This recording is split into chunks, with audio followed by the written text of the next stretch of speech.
namamanas. Pati yung pa ako na itim. Ako po si Minandro Mercado, 63 taong gulang. Dating empleyado ng Gobyerno National Housing Authority. Pero na po. Taong 2017, January, ako po ay na-operahan sa Philippine Heart Center. Punta ako ng Batangas, napunan nila na ako ay namamanas. Yung pa ako na itim. 2019, ako ay binigyan ng doktor ng maraming maintenance pero wala nagbabago sa katawan ko. Balik, paganda, papalik-balik.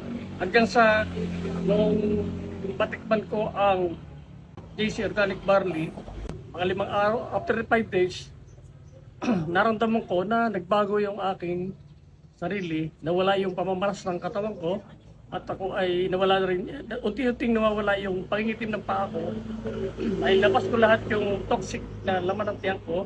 Ito lang pala yung makakasagot sa problema ko sa aking kalusugan.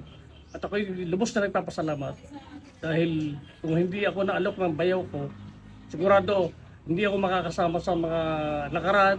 Kaya laking pasasalamat ko sa JC Organic Barley.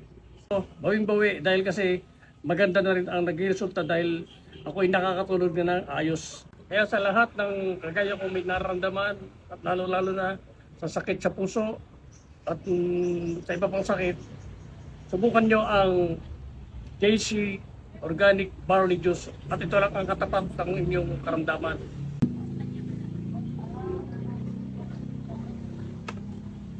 Sarap, matamis-tamis.